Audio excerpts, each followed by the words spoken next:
ሰላም እንዲናችሁ በያላችሁበት ሁሉ ነገር ሰላም ነው። አሸይና አንድ ያላችሁ እሙኝላችሁ አለ ቤተሰቦች ስትጎንዶሉ ማለት ላይክ እና ሼር እያደረጋችሁ ሐሳቦቻችሁን ለብዙዎች አከፍሉ። ለዚህም ኮልቪ አመሰግናችኋለሁ። ዛሬ ደሚዘናችን ይዞላችሁ የመጣን እንግዲህ የኮሜዲያን ወንደሰን አውራሪስ ቤተሰቦች ለሚስትየው መልስ ለመስጠት ሰይፉ ሾው ላይ ቀርቧል። እንዳትቀርቡ አደራ፣ ሌላ ጉዳጉድ ነው ይዛችሁ የምትወጡት፣ አደራ እንዳትቀርቡ ብዬ ባለፈው ተናግሬ ነበረ። በድፍረት አይናችሁን በጨዋጥባችኋል። ሌላ ጉድ ነው ያወጣችሁት። ሌላ ጉድ ነው የወጣው።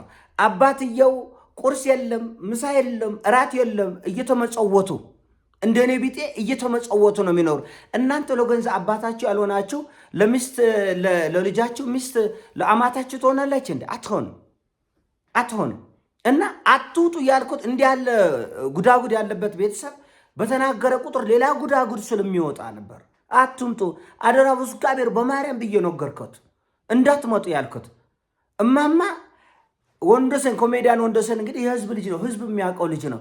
ሲያገባ እርሶ ከአሜሪካ ወደ ኢትዮጵያ መምጣት ደበረውት፣ አልመጡም። ሲወልድም አልመጡም፣ ደበረውት። ሚስቱ የትኛው አትሆን ልጁ የትኛው አትሆን አያውቁም፣ እርሶ ደበረውት።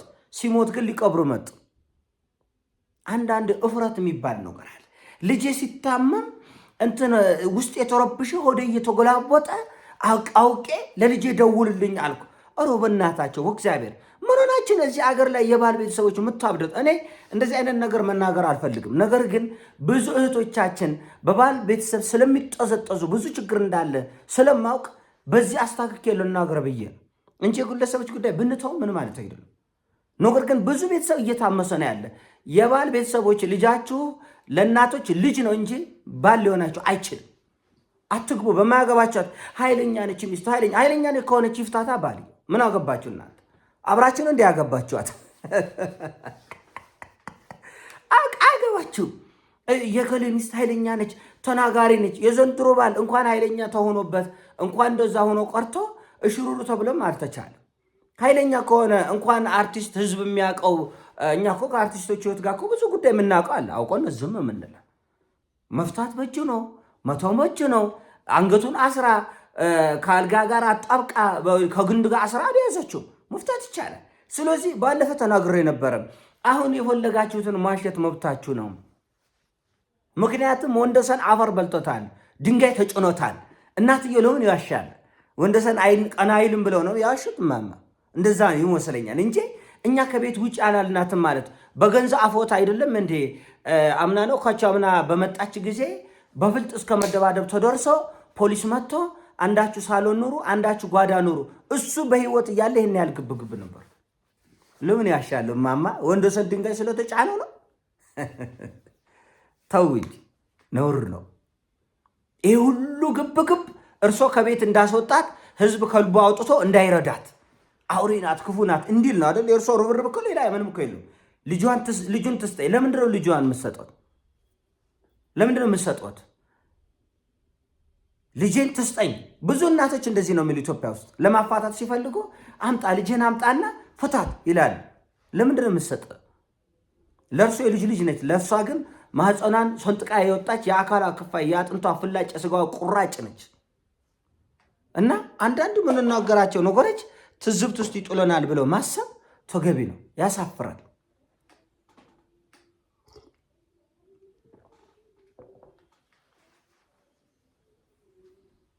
ለምን ይዋሻሉ? ማማ ለምን ይዋሻል? አሜሪካ እየኖሩ ልጆትን ማየት የደበረት የልጅ ልጆትን ማየት ደበረት። የገንዛ አባት እየተራብኩ እየተጠማው ጎረቤት ነው ያበላኛል። ይሄው ሌላ ጉዳዮች ወጣ። አርፋችሁ ቁጭ ወደ ስትባል አትሰሙ። የቁልብልባቻል ዱቄት ሆና እኛ ሽማግሌ ዱቄት ሆና እንዲህ እንሽክሽካቸው ወጥቶ ለአባት ያለ ናቸው። አባቶች ሊያስቸግሩ ይችላሉ፣ እናውቃለን። የሚጠጡ ገንዘብ በተሰጣቸው ቁጥር እየሰከሩ የሚገቡ ለራሳቸውም ለቤተሰብን ሰላም የሚነሱ ሊሆን ይችላል አባባ። አሁን ደግሞ ይህም ደግሞ ለማብራራት ሲባል ደግሞ ሌላ ጉድ ይወጣል። እኛ በሻክ ኑሯችን እንኩሮ አባት ለምን ተራበ? ቁርስስ ምሳብ ያው የኔ ቢጤ በላቸው። አባትየው የኔ ቢጤ በላቸው። እንዴት የኔ ቢጤ ሆነ ተብለው ደግሞ ቢጠይቅ ደግሞ ሌላ ጉድ ነው የሚወጣው። ዝም አይነቅዝም የተባለ እኮ በምክንያት ነው። አንዳንድ ቤተሰብ ዝም ሲል ነው የሚያምርበት። ዝም ለምን? በሩ ሲከፈት ሌላ ጉድ፣ በሩ ሲከፈት ሌላ ጉድ ነው የሚወጣ። እና እማማ ባላቸውን ትተው ዲያስፖራ ሆነው ዶቃል እየተራበ ቢያንስ ሰራተኛ መቁጠር ይቻል ነበር።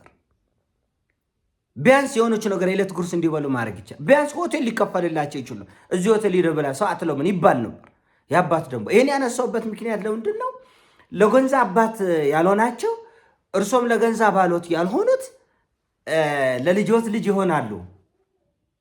ፍርዶ ገምድል አትሆኑ።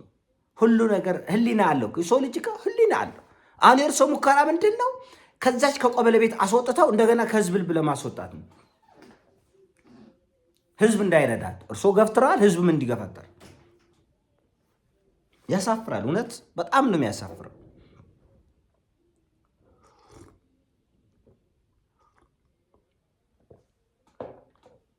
ይቁርታ ተመልካቻችን ጉንፋን ይዘኛል። እናት ደግሞ አትዋሽም። በሞቶ ልጅ ላይ አፈር በተጫነው ልጆች ላይ ይቆጥፋል። ለምን ይቆጥፋል? የቀበሌ ቤት ነው። ለክርክር እንደው መምጣትም አይገባውም ነበር። እውነቱ ለመናገር እናንተን የሚያክል ትልልቅ ሽማግሌ 80-90 ዓመት ሽማግሌዎች ጎረቤት ዘመድ አዝማድ ማስታረቅ ሲጎባቸው ጉዳዩን እዛው እንደተዘፈዘፈ አርጋቸውት ሞጣች። ይቁር እንባባል። እራሱ ለሰይፉ ደውሎ ለኮሜዲያኖቹ ደውሎ በቃ የጠፋው ጠፍቷል፣ እናንተ ፍረዱ።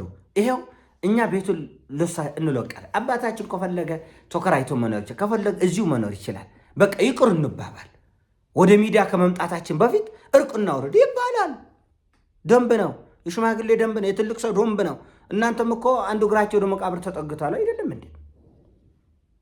ይሄ ወጣት ልጅ እንኳን ተቆጥፏል። ስለዚህ ስምን ማጠልሸት አሁን እንኩሮ የነገር እንኩሮ ነው ይዛቸው የመጣቸው። ማስተዋል የላቸውም።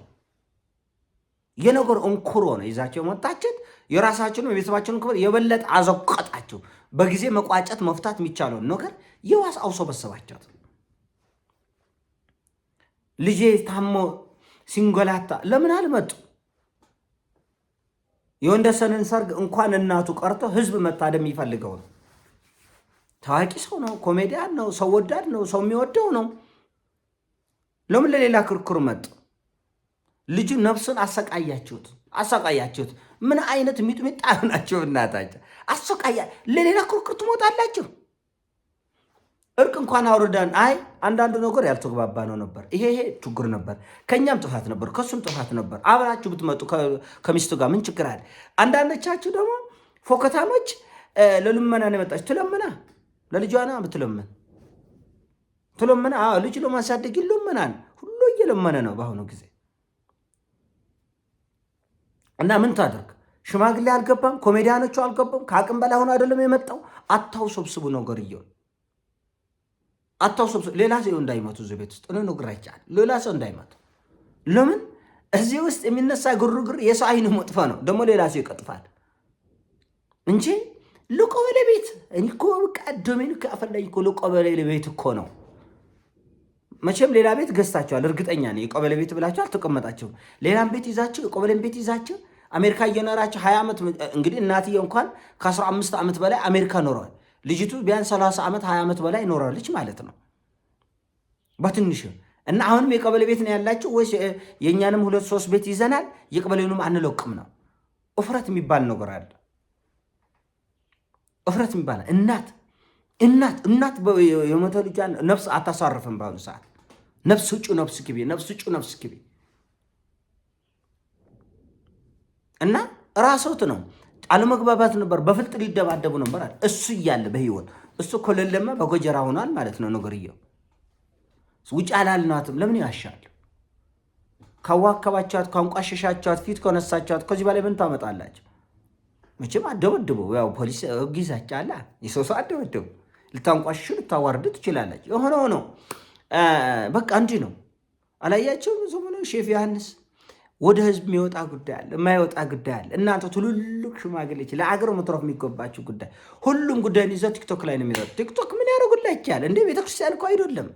ችግሩን በጸሎትኛ አንፈታው። ቲክቶክ ፍርድ ቤት አይደለም። በህግ በወንጀለኛ መቅጫ ህግ አንዳኛቸው። ሁሉም ትንሹ ትልቁ ወደ ቲክቶክ ወደ ሚዲያ ይዞ ይሮጣል። ማስፈራሪያ ነው በቃ። ከዛ ህዝቡ መፈርደው ከምንድን ነው? ገብቶ ይፈርዳል። እና በጣም ያሳፍራልም ያሳዝናልም። ከድርጊታቸው መቆጠብ ነበረባቸው። ይገባቸዋል ማለት እወዳለሁ። ይህን ሀሳብ ነው። ሲሞቻችን ላይክ አድርግ፣ ሼር አድርግ። እወዳቸዋለሁ። ፒስ